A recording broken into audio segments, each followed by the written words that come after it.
नमस्कार, मैं हूं श्वेता झा और आप देख रहे हैं आज तक। बड़ी खबर इस वक्त की आपको बता दें, पंजाब में कांग्रेस से नाराज चल रहे नवजोत सिंह सिद्धू ने आज सीधे आम आदमी पार्टी की तारीफ करके सबको चौंका दिया है। उन्होंने लिखा है कि आपने हमेशा मेरे काम और नजरिए को सराहा है, चाहे वो 2017 से पहले का दौर हो जब मैंने ड्रग्स किसानों के मुद्दे को यहां पर उठाया था, या फिर आज जब मैंने पंजाब मॉडल सामने रखा हो। कांग्रेस में नाराज चल रहे सिद्धू के इस सियासी संकेत से क्या समझा जाए?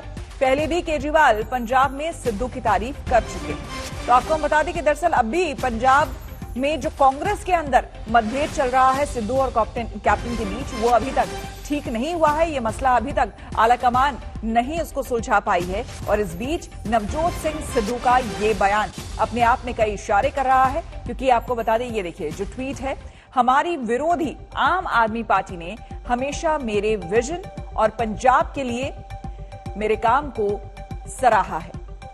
ये ट्वीट किया है खुद नवजोत सिंह सिद्धू ने। उन्होंने कहा है आगे कि चाहे वो 2017 से पहले बेअदबी, ड्रग्स, किसानों का मुद्दा, भ्रष्टाचार और बिजली कटौती रहा हो, या आज के समय जैसा मैं पंजाब मॉडल को पेश करता हूं, यह साफ है कि वो जानते हैं कि हकीकत में पंजाब के लिए कौन लड़ रहा है। तो ये अपने आप में ये बड़ा ट्वीट है। सत्येंद्र चौहान हमारे संवाददाता हमारे साथ जुड़ गए हैं। सत्येंद्र, सीधे ये इशारा है या फिर इसको सीधे ये समझ लिया जाए कि नए समीकरण बनने की ओर एक कदम, कि वहां पर कुछ नया समीकरण बन सकता है नवजोत सिंह सिद्धू आम आदमी पार्टी के बीच? देखिए श्वेता, राजनीति में एक कहावत है कि पॉलिटिक्स में कुछ भी इम्पॉसिबल नहीं है, कुछ भी असंभव नहीं है। और ये जो ट्वीट नवजोत सिंह सिद्धू ने किया है, इससे पहले भी कई ट्वीट उन्होंने किए हैं, लेकिन इस ट्वीट से एक तीर से दो निशाने वो साध रहे हैं। एक तो कांग्रेस आला कमान पर फिर से प्रेशर बना रहे हैं, दूसरी तरफ आम आदमी पार्टी की तरफ उनकी नजदीकियां जग जाहिर है, किसी से छुपी नहीं है। अरविंद केजरीवाल जब अमृतसर में आते हैं, पहली प्रेस कॉन्फ्रेंस करते हैं और उनसे सिद्धू के बारे में पूछा जाता है, तो कहते हैं कि सिद्धू साहब एक वरिष्ठ कांग्रेसी नेता हैं, उसके खिलाफ मैं नहीं बोलूंगा। लेकिन वहीं अमरिंदर सिंह पर जमकर निशाना साधते हैं अरविंद केजरीवाल। तो सवाल यह है कि क्या अमरिंदर सिंह वरिष्ठ नेता नहीं है? और नवजोत सिंह सिद्धू का जब सवाल पूछा जाता है तो उस पर चुप्पी बांध देते हैं। तो कहीं ना कहीं एक खिचड़ी पक रही है, इसमें किसी तरह की कोई दो राय नहीं है। लेकिन हाँ, अभी इस ट्वीट का एक मायना ये भी निकलता है, क्योंकि अभी वार्ता का दौर नवजोत सिंह सिद्धू का कांग्रेस आला कमान के साथ चल रहा है, और इस ट्वीट के माध्यम से कहीं ना कहीं राजनीति में दबाव एक बहुत बड़ा अहम रोल अदा करता है। तो वो कहीं ना कहीं एक टैक्टिस है, दबाव भी बना रहे हैं कि या तो मुझे बहुत जल्द पंजाब में कोई पद दिया जाए, यानी और इसके अलावा दूसरा विकल्प मेरे पास आम आदमी पार्टी का तैयार है। तो एक तीर से दो निशाने नवजोत सिंह सिद्धू यहाँ पर साध रहे हैं। और जैसा मैंने पहले कहा था, राजनीति में असंभव नाम का कोई भी शब्द नहीं है, यानी कि नवजोत सिंह सिद्धू ने अब अपना विकल्प खोल दिया है। बिल्कुल, और जाहिर सी बात है, ये प्रेशर पॉलिटिक्स जो है अक्सर राजनीति में देखने को मिलती है। इस बीच आपसे समझना चाहेंगे सत्येंद्र की, अगर पंजाब की बात करें और आम आदमी पार्टी की बात करें, तो आम आदमी पार्टी के लिए ऑफकोर्स ये विन विन सिचुएशन होगा अगर नवजोत सिंह सिद्धू, क्योंकि नवजोत सिंह सिद्धू एक बहुत बड़ा चेहरा है, एक कद्दावर नेता है, अपनी एक पकड़ और पहचान वहां पर रखते हैं। तो अगर वो आम आदमी पार्टी में आते हैं या जुड़ते हैं तो उनके लिए तो विन विन सिचुएशन। जी देखिए, आम आदमी पार्टी की पंजाब में जो है कमजोर रग यही है कि उनके पास कोई बड़ा चेहरा नहीं है, कोई बड़ा फेस नहीं है। और नवजोत सिंह सिद्धू अगर आम आदमी पार्टी में आते हैं तो उनकी ये कहीं ना कहीं मांग पूरी होती है। और इसको लेकर, क्योंकि जब अभी केजरीवाल अमृतसर में आए थे तो उनसे पूछा गया कि पंजाब में क्या आप अपनी बार आप सीएम फेस देंगे, क्योंकि पिछला विधानसभा का जो चुनाव लड़ा था उसमें मुख्यमंत्री पद का कोई चेहरा नहीं दिया था। तो उन्होंने एक बात कही थी कि मैं आपको वादा करता हूं कि पंजाब में फेस जो होगा वो पंजाब का होगा, सिख होगा और पूरे पंजाब को उसके ऊपर मान होगा। तो कहीं ना कहीं अरविंद केजरीवाल ये एक सुराग, एक इशारा कर गए थे, एक सुराग छोड़ गए थे अमृतसर में। और अब ये किसी से छुपा नहीं है कि अंदर खाते अरविंद केजरीवाल और नवजोत सिंह सिद्धू की वार्ता चल रही है। सूत्र तो यहाँ तक भी बताते हैं कि जब नवजोत सिंह सिद्धू दिल्ली में सोनिया गांधी से मुलाकात करने आए थे, उस समय भी लगातार इनकी वार्ता जारी थी। और नवजोत सिंह सिद्धू यहाँ पर भी वही मांग रहे हैं जो कांग्रेस में मांग रहे थे। और यहाँ पर नवजोत सिंह सिद्धू को आम आदमी पार्टी अपना फेस बनाती है, तो नवजोत सिंह सिद्धू को इसमें कोई आपत्ति नहीं होगी। बिल्कुल, बहुत बहुत शुक्रिया आपका सत्येंद्र तमाम जानकारी के लिए। हम रुक करेंगे अगली खबर का। आपको बता दें कि आबादी कंट्रोल करने के कानून को लेकर यूपी में सियासत सुलग गई है। योगी सरकार ने इस पर आगे बढ़ने की बात कही है, लेकिन उस पर इससे पहले को चौतरफा सियासी हमला हो रहा है। खुद एनडीए की सहयोगी जेडीयू ने भी सवाल उठाए हैं। आपको बता दें डिप्टी सीएम, बिहार की डिप्टी सीएम वो भी सवाल उठा चुकी है। नीतीश जो है वो साफ तौर पर कह रहे हैं कि भाई कानून बनाने से कुछ नहीं होता है जनसंख्या पर, इसमें महिलाओं को शिक्षित करना, उनको जागरूक करना ज्यादा जरूरी है। अब इस बात से जो डिप्टी सीएम है वो उखड़ गई है। उनका ये कहना है कि भाई पुरुषों को जागरूक इनफैक्ट होना चाहिए।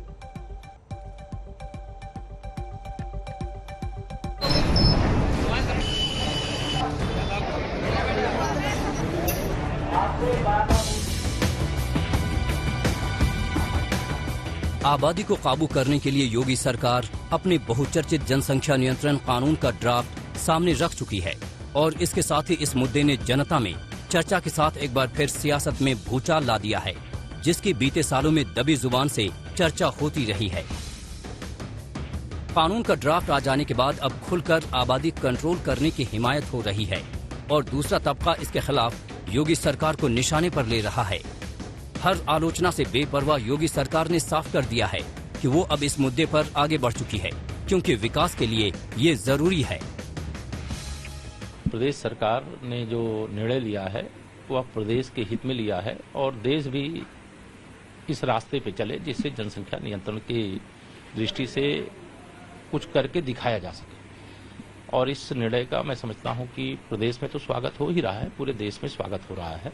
जनसंख्या नियंत्रण तो आवश्यक है, क्योंकि बढ़ती हुई आबादी और उपलब्ध संसाधन दोनों के बीच में संतुलन बनाने के लिए जो हमारे पास संसाधन हैं उन संसाधनों का सही प्रकार से उपयोग हो सके, इसलिए जरूरी है कि जनसंख्या की नीति तो आनी चाहिए। सरकार को विपक्षी पार्टियों से तो विरोध का अंदाजा रहा होगा, लेकिन नीतीश कुमार ने खुलकर कानून से असहमति जताकर एनडीए को थोड़ा असहज जरूर कर दिया है और साथ में बढ़ गई है सियासत। नीतीश ने दो टूक कहा कि बात कानून से नहीं जागरूकता से बनेगी। जनसंख्या नियंत्रण के लिए अगर आप सिर्फ कानून बना करके कोई उसका उपाय करेंगे, ये सभी ठीक से संभव नहीं है। जब महिलाएं पूरे तौर पर पढ़ी रहेंगी तो इतनी जागृति आती है, इतना कॉन्शसनेस होता है कि अपने आप प्रजनन दर घटेगा। तो हम लोग तो इसी पर काम कर रहे हैं, लेकिन बहुत लोग लगता है खाली कानून बना देंगे और उससे हो जाएगा, तो वो तो अपना सोच है अपना। विपक्षी पार्टियां कई मुद्दों पर योगी सरकार को घेर रही है। ये कानून चुनावी वक्त में लाया गया है। बीजेपी ध्रुवीकरण करना चाहती है, सियासी फायदे के लिए ऐसा किया गया है। कानून से नहीं, बात जागरूकता से बनेगी। हालांकि बीजेपी इसके खिलाफ अपने तरकश में काफी तीर रखे हुए है। बीजेपी का कहना है कि विकास के लिए ये जरूरी है, संसाधनों और आबादी में संतुलन जरूरी है। पूरा देश इस तरह का कानून चाहता है। किसी सरकार ने अब तक इसकी हिम्मत नहीं की। योगी सरकार विकास की दलील दे रही है, लेकिन अभी से मुद्दे के धार्मिक ऐतराज सामने आने लगे हैं। दलील दी जा रही है कि वर्ग विशेष को टारगेट किया जा रहा है। योगी सरकार जनसंख्या नियंत्रण कानून जो लाने जा रही है ये सरासर गलत है और ये मुसलमानों को टारगेट किया जा रहा है। इनके पास बचा नहीं है, तमाम मुद्दे खत्म हो चुके हैं, चाहे वो बाबरी मस्जिद का, राम मंदिर का मुद्दा हो या लव जिहाद का मुद्दा हो। इनके पास कोई विकास नहीं है, कोई तालीम, किसी का तालीम का इंतजाम किया नहीं, किसी को नौकरी दिलवाई नहीं है। लगातार ये इस तरह के मुद्दों को ला रहे हैं जिससे लोगों को बांटने का काम किया जाए। देखिए, जनसंख्या नियंत्रण कानून पर जो ड्राफ्ट पेश किया गया है, ये ड्राफ्ट वाकई में फिर से एक चुनावी स्टंट के तौर पर उसको देखा जाना चाहिए, इसलिए कि एक हिंदुस्तानी जिसको थोड़ा बहुत भी इल्म होगा वो इस बात का इल्म रखेगा कि जनसंख्या नियंत्रण का जो कानून है वो सिर्फ सूबा उत्तर प्रदेश का मसला नहीं है, बल्कि पूरे हिंदुस्तान का मसला है। और इसको सिर्फ और सिर्फ 2022 के चुनावी नताइज को और चुनावी अपने फ़ायदे को मद्देनज़र रखते हुए जिस तरीके से पेश किया जा रहा है, ये सिर्फ और सिर्फ आवाम को गुमराह करने के लिए पेश किया जा रहा है। संसद में बीजेपी के सदस्य निजी कानून का ड्राफ्ट भी पेश करने वाले हैं। बीजेपी शासित कर्नाटक में भी ऐसे कानून की बात होने लगी है, लेकिन लगता नहीं है कि ये इतना आसान होगा। ब्यूरो रिपोर्ट, आज तक। उत्तर प्रदेश के डिप्टी सीएम केशव प्रसाद मौर्य ने आबादी कानून का जोरदार बचाव किया है। उनका कहना है कि आबादी और साधनों के बीच संतुलन बनाना जरूरी है। पूरा देश चाहता है कि आबादी नियंत्रित हो। और इस बीच आपको हम लिए चलते हैं, उत्तर प्रदेश के मुख्यमंत्री काशी विश्वनाथ मंदिर पहुंचे हैं। इसकी तस्वीरें आपको हम दिखा रहे हैं। यहां पर बाकायदा पूजा अर्चना की जा रही है मंत्रोच्चार के बीच।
गंगा तरंग रमणीय जटाकलापं गौरी निरंतर विभूषित वाम भागं नारायण प्रियमनंगमदापहारं वाराणसी पुरपतिं भज विश्वनाथं समन्वयमानंदवने वसंतम्। हमारे संवाददाता कुमार अभिषेक हमारे साथ जुड़ गए हैं। अभिषेक, प्रधानमंत्री 15 तारीख को वहीं जाने वाले हैं, काशी जाने वाले हैं, तो ये योगी आदित्यनाथ का दौरा उसी के मद्देनजर पहले की तैयारी देखने के लिए। बिल्कुल श्वेता, ये योगी आदित्यनाथ आज काशी में हैं, वाराणसी में हैं और इस वक्त जो आप पूजा देख रही हैं ये बाबा विश्वनाथ के मंदिर में जलाभिषेक कर रहे हैं। मुख्यमंत्री योगी आदित्यनाथ जब भी जाते हैं उस मंदिर में तब इस तरीके का रुद्राभिषेक और जलाभिषेक करते हैं। लेकिन इनका जो ये दौरा है, ये 15 तारीख को प्रधानमंत्री मोदी पहुंच रहे हैं वाराणसी। कई उनके कार्यक्रम हैं और उनके कार्यक्रम के पहले ये उनके कार्यक्रमों का जायजा लेंगे। प्रधानमंत्री 3 बड़े कार्यक्रम के साथ आ रहे हैं लखनऊ। एक तो वो BHU आएंगे जहां तकरीबन 60,000 लोगों को संबोधित करेंगे। जो कोरोना वॉरियर्स हैं उनसे प्रधानमंत्री की मुलाकात का कार्यक्रम है और एक रुद्राक्ष सेंटर बनाया गया है जापान सरकार के सहयोग से, वहां उसका उद्घाटन करेंगे। तो इन तमाम कार्यक्रमों को समझने और उसका जायजा लेने के लिए मुख्यमंत्री योगी आदित्यनाथ वाराणसी पहुंचे हैं और इस वक्त आप देख रही हैं कि वो मंदिर में पूजा और दर्शन कर रहे हैं। बिल्कुल, तस्वीरें हम देख रहे हैं और पूजा संपन्न भी हुई है। यहाँ पर हमने देखा योगी आदित्यनाथ को जलाभिषेक करते हुए। और इस तरह की तस्वीर ये कोई नई तस्वीर नहीं है, इस तरह की तस्वीर पहले भी आती रही है। और सही कहा अभिषेक ने कि जब भी वो पहुंचते हैं काशी विश्वनाथ, तो यहाँ पर बाबा के दरबार में वो जरूर पहुंचते हैं और बाकायदा पूजा पाठ मंत्रोच्चार करते हैं। और यहाँ पर मंत्रोच्चार और पूजा पाठ जो है वो समाप्त तो हो चुका है और बाबा के दर्शन करने के बाद अब आगे योगी आदित्यनाथ उत्तर प्रदेश के मुख्यमंत्री निकल रहे हैं यहाँ से। और क्योंकि कई कार्यक्रम हैं,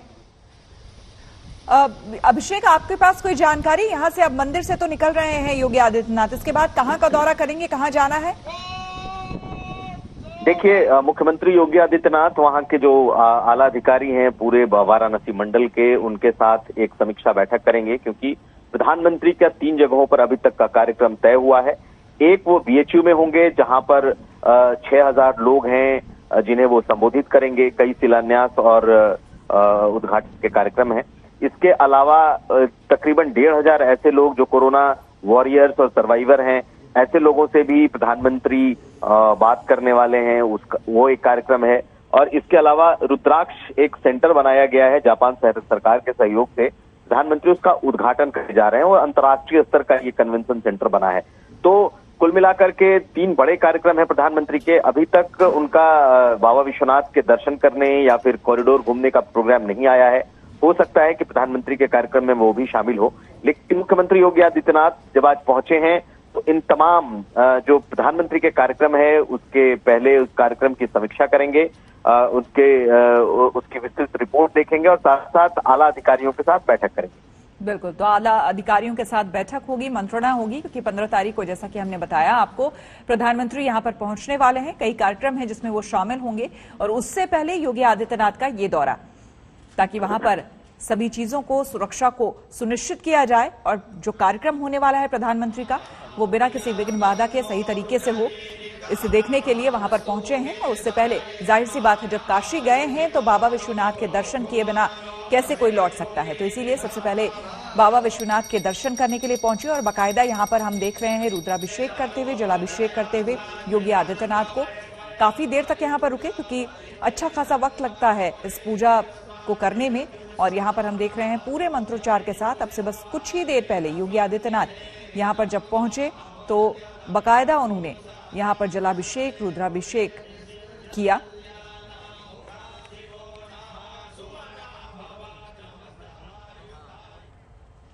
और इस बीच प्रधानमंत्री ने, आपको हम बता दें, पूर्वोत्तर राज्यों के तमाम मुख्यमंत्रियों के साथ बातचीत की। वर्चुअल ये बातचीत थी कोरोना के मद्देनजर। उन्होंने हिल स्टेशनों पर लापरवाही को लेकर नाराजगी भी दिखाई, तो ये भी कहा कि कोरोना के हर वेरिएंट पर नजर रखने की जरूरत है। तो ये सही है कि कोरोना की वजह से टूरिज्म, व्यापार, कारोबार ये बहुत प्रभावित हुआ है, लेकिन आज मैं बहुत जोर देकर कहूंगा कि हिल स्टेशन में, मार्केट्स में बिना मास्क पहने, बिना प्रोटोकॉल का अमल किए बिना भारी भीड़ का उमड़ना, मैं समझता हूं एक चिंता का विषय है, ये ठीक नहीं है। कई बार हम ये तर्क सुनते हैं और कुछ लोग तो बड़ा सीना तान करके बोलते हैं, अरे भाई तीसरी लहर आने से पहले हम एंजॉय करना चाहते हैं। ये बात लोगों को समझाना जरूरी है कि तीसरी लहर अपने आप नहीं आएगी। कभी कभी लोग सवाल पूछते, तीसरी लहर की क्या तैयारी की है, तीसरी लहर के लिए आप क्या करेंगे। आज सवाल ये होना चाहिए हमारे मन में कि तीसरी लहर को आने से कैसे रोकना है, हमारे प्रोटोकॉल को चुस्ती से कैसे अमल करना है। अगर, और ये कोरोना ऐसी चीज है वो अपने आप नहीं आती है, कोई जाकर के ले आए तो आती है। और इसलिए हम अगर इन चीजों को बराबर सावधानी करेंगे तो हम तीसरी लहर को ही रोक पाएंगे। आने के बाद क्या करेंगे वो एक विषय है, लेकिन आते हुए रोकना ये प्रमुख विषय है। और इसके लिए हमारे नागरिकों में सजगता, सतर्कता, प्रोटोकॉल का पालन, इस पर हमने थोड़ा सा भी कॉम्प्रोमाइज नहीं करना है। केंद्र सरकार द्वारा चलाए जा रहे सबको वैक्सीन, मुफ्त वैक्सीन अभियान की नॉर्थ ईस्ट में भी उतनी ही अहमियत है। तीसरी लहर से मुकाबले के लिए हमें वैक्सीनेशन की प्रक्रिया तेज करते रहना है। हमें वैक्सीनेशन से जुड़े भ्रम को दूर करने के लिए सामाजिक, सांस्कृतिक, धार्मिक, शैक्षणिक जितने भी लोग हैं, जितने भी सेलिब्रिटीज हैं, सबको हमने जोड़ना है। हर एक के मुंह से इस बात को नीचे प्रचारित करना है और लोगों को मोबिलाइज भी करना है। अभी नॉर्थ ईस्ट के कुछ राज्यों में टीकाकरण को लेकर सराहनीय काम हुआ है। मैंने प्रारंभ में भी कहा, जहां कोरोना का संक्रमण फैलने का खतरा ज्यादा है, वहां वैक्सीनेशन पर और भी बल दिया जाए। कोरोना टीकाकरण की 21 जून को जिस बड़े पैमाने पर कोरोना टीकाकरण का अभियान शुरू हुआ था, उसमें सुस्ती आती हुई नजर आ रही है। दिल्ली, मध्य प्रदेश समेत कई राज्य हैं जहां पर टीकाकरण अभियान सुस्त हुआ है। कोरोना की तीसरी लहर के खतरे के बीच ये सुस्ती खटकने वाली है।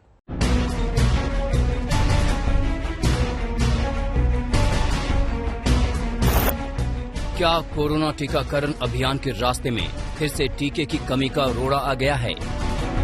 21 जून से नए सिरे से शुरू हुए टीकाकरण अभियान में पहले कुछ दिनों में तो रिकॉर्ड तोड़ टीकाकरण हुआ, लेकिन आंकड़े बताते हैं कि धीरे धीरे इसकी रफ्तार कम हो गई है। आंकड़ों के मुताबिक 21 जून से 27 जून के बीच जहां 61,14,000 लोगों को टीके लगाए गए थे, तो वहीं 28 जून से 4 जुलाई के बीच में इनकी संख्या घटकर 41,92,000 हो गए। 5 जुलाई से 11 जुलाई तक रोजाना औसत टीकाकरण घटकर 24,32,000 पे आ गया। आंकड़ों के मुताबिक हरियाणा, आंध्र प्रदेश, कर्नाटक, गुजरात, छत्तीसगढ़ जैसे राज्यों में रोजाना टीकाकरण की दर में गिरावट देखी जा रही है। ये संकट देश की राजधानी दिल्ली में भी देखा जा रहा है। दिल्ली में टीका केंद्र खुले तो हैं, टीका केंद्रों पर वैक्सीन की सप्लाई अब सबसे बड़ी चुनौती बन गई है, क्योंकि पिछले कुछ दिनों में अगर आप देखें तो प्रतिदिन जो डोज एडमिनिस्ट्रेट किए जा रहे हैं उनकी संख्या में कमी होने लगी है। कोवैक्सीन के लिए पहली खुराक राजधानी दिल्ली में मिलनी बंद हो गई है, सिर्फ दूसरी डोज मिल रही है। इसके अलावा कोविशील्ड की भी जो रफ्तार है वो बेहद सुस्त है। दिल्ली सरकार की तरफ से जारी वैक्सीन बुलेटिन के मुताबिक वैक्सीन की अनुपलब्धता के चलते दिल्ली सरकार ने राजधानी में कोवैक्सीन के पहले डोज पर रोक लगाई हुई है, जबकि सिर्फ दूसरे डोज के लिए ही कोवैक्सीन उपलब्ध है। टीकाकरण के मामले में रिकॉर्ड बनाने वाले मध्य प्रदेश में भी टीकाकरण की रफ्तार सुस्त हुई है। कुछ दिन पहले तक जिस वैक्सीनेशन सेंटर पर पैर रखने की जगह तक नहीं रहती थी, उसी वैक्सीनेशन सेंटर पर ये सन्नाटा मध्य प्रदेश सरकार के दावे की हवा निकाल रहा है। जिनको दूसरा डोज लगना है वैक्सीन का, सिर्फ उन्हें ही यहाँ पे वैक्सीन लगेगी। अगर तस्वीरों में आप देखें तो बहुत कम लोग यहाँ पहुंच रहे हैं और यहाँ पे दोनों तरह की व्यवस्थाएं हैं। जिन्होंने अपना एनरोलमेंट पहले करवा रखा है, रजिस्ट्रेशन करवा रखा है, उन्हें भी वैक्सीन लग रही है। जो ऑन द स्पॉट जिनका रजिस्ट्रेशन हो रहा है उन्हें भी आज यहाँ पे वैक्सीन का सेकेंड डोज दिया जा रहा है। तो ये साफ तौर पर बता रहा है कि जो वैक्सीन कम है तो सेंटर पे भी कम वैक्सीन पहुंच रही है और लोग भी परेशानी में ना पड़े, इसलिए वो फिलहाल अगर आप देखें तो वैक्सीनेशन सेंटर से दूर हैं। एक तरफ कई सूबों में टीकाकरण की रफ्तार सुस्त हुई, तो बिहार के बाढ़ प्रभावित इलाकों में टीकाकरण की नई कोशिशें देखी जा रही हैं। यहाँ टीके वाली नाव का परिचालन शुरू किया गया है। तकरीबन 1 दर्जन जिले इस वक्त बाढ़ की विभीषिका झेल रहे हैं और लाखों की आबादी जो है वो प्रभावित हुई है। ऐसे में कोरोना के टीकाकरण का कार्यक्रम भी जो चलाया जा रहा है इन जिलों में, उस पर इसका असर देखने को मिला है। और ऐसे में अब राज्य सरकार जो है वो टीका वाली नाव उसका जो है वो शुरू किया गया है, ताकि जो पीड़ित लोग हैं, जिनके घरों में पानी घुस चुका है, जिनके गांव में पानी घुस चुका है, वैसे लोग जो टीकाकरण केंद्रों तक नहीं पहुंच पा रहे हैं। सीएम योगी आज काशी पहुंचे हैं और वहां पर विश्वनाथ मंदिर में पहुंचकर उन्होंने विधि विधान से पूजा की है। ये तस्वीरें आपको हम दिखा रहे हैं काशी विश्वनाथ मंदिर की। आपको बता दें कि 15 जुलाई को प्रधानमंत्री नरेंद्र मोदी भी यहां पर पहुंचने वाले हैं और काशी विश्वनाथ जाने का फिलहाल जो उनका कार्यक्रम है वो कार्यक्रम अभी तो नहीं है, उस एजेंडे में नहीं है, लेकिन उनके कई कार्यक्रम है वहां पर वाराणसी में, जिसमें कि वो शामिल होंगे, शिरकत करेंगे। लेकिन उससे पहले आज उत्तर प्रदेश के मुख्यमंत्री योगी आदित्यनाथ काशी पहुंचे, वाराणसी पहुंचे और यहां पर उन्होंने काशी विश्वनाथ के दर्शन किए। बाबा के दर्शन कर पूरे विधि विधान से उन्होंने देखिए जलाभिषेक किया और साथ ही साथ यहाँ पर उन्होंने रुद्राभिषेक की भी बात सामने आई है, पंचाभिषेक यहाँ पर किया, ये भी तस्वीरें सामने आई है। और बाकायदा जब कभी भी योगी आदित्यनाथ का वाराणसी का दौरा होता है, काशी का दौरा होता है, तो बाबा के दरबार में वो जरूर जाते हैं और पूरे विधि विधान से यहाँ पर पूजा करते हैं। इससे पहले आपको हम तस्वीरें भी दिखा रहे हैं प्रधानमंत्री की भी। इससे पहले प्रधानमंत्री भी जब भी यहाँ आए हैं, क्योंकि भोलेनाथ में अपार और अटूट श्रद्धा और विश्वास है प्रधानमंत्री का भी, तो इसीलिए वो भी जब आए हैं तो बहुत ही इत्मीनान से हमने देखा है वहां पर। देखिए आपको हम दुग्धाभिषेक करते हुए प्रधानमंत्री का दिखा रहे हैं। हालांकि ये तस्वीर है, ये वीडियो पहले की है, क्योंकि 15 तारीख को अभी जो फिलहाल का कार्यक्रम है प्रधानमंत्री का, 15 तारीख को यानी कि 2 दिन के बाद प्रधानमंत्री नरेंद्र मोदी खुद काशी पहुंचने वाले हैं और वहां पर कई कार्यक्रम हैं जिसमें वो शामिल होंगे, जिसमें वो हिस्सा लेंगे। लेकिन उससे पहले ये आज की तस्वीर आपको हम दिखा रहे हैं, जिसमें योगी आदित्यनाथ वहां पर पहुंचे, पूरे विधि विधान से पूजा अर्चना की और उसके बाद वहां पर अधिकारियों से मुलाकात करेंगे।